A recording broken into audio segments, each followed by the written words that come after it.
If latest media reports are to be believed, Hafiz Saeed, the chief operative of proscribed terror group Lashkar-e-Taiba, has been released from jail, and along with him, other terrorists too have been set free under the guise of coronavirus pandemic.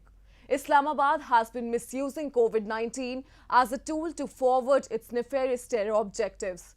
The latest move of setting terrorists free from jail is just another addition to its long list of favors being done to appease terror leaders who work at the commands and wishes of Pakistani military establishment and the inter-services intelligence. A report. The coronavirus pandemic has delivered an unexpected gift to Pakistani terror groups. Just about all of their operatives who were in jail have now walked free in the name of stemming coronavirus. The terrorists who were put behind bars as a condition to keep Pakistan out of Financial Action Task Force's blacklist are now living in their homes, including LET Chief Hafiz Saeed, says a media report. Instead of framing policies for tackling COVID-19, Islamabad is outlining strategies to resume full-fledged operations of the terrorists so that they can carry out attacks in India amid the ongoing medical emergency. Highlighting on the operations of terror groups, Soana Deunier, a research analyst from European Foundation for South Asian Studies, says that terrorists function in Pakistan without any fear of consequences. Pakistan has been dubbed a safe haven for terrorism, so it's allowing terrorist organizations like Lashkar-e-Taiba and Jaish-e-Mohammed to operate within Pakistan without any repercussion. Last month, in a tweet, the Punjab province's chief minister informed that nearly 50 inmates in a Lahore jail were tested positive of coronavirus.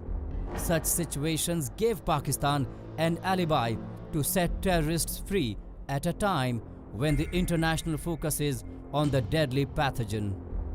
Media reports suggest that Hafiz Saeed, the mastermind of 26/11 attack, is also one among those terrorists who have been released from the Lahore jail. Saeed's release does not come as a surprise because the Lashkar leader was arrested under immense global pressure and threatening of the Financial Action Task Force or FATF of it getting blacklisted for not curbing terror financing. Last year in June 2019, I believe, they arrested Hafiz Saeed, and Hafiz Saeed has a bounty on his head for $10 million for his involvement in the Mumbai attacks, and the Pakistani government knew where he was all along because he attends seminars, he preaches in public.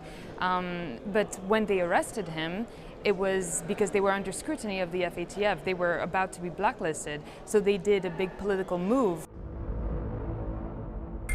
In spite of having its name in the grey list of FATF with a review due this year, Pakistan has been concealing the ground realities and fudging numbers as the focus of the international community remains on the pandemic.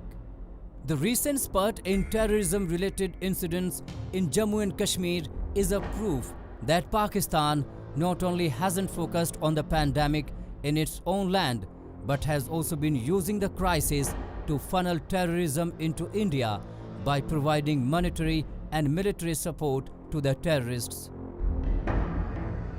Pakistani military does have ties to terrorist organizations in Afghanistan and Jammu and Kashmir, and it was estimated that after the Soviet withdrawal, when the United States themselves was sponsoring the Afghan Mujahideen and going through Pakistan to do that, the Pakistanis military diverted the funds, the weapons, and the militants towards Jammu and Kashmir to launch an insurgency against India.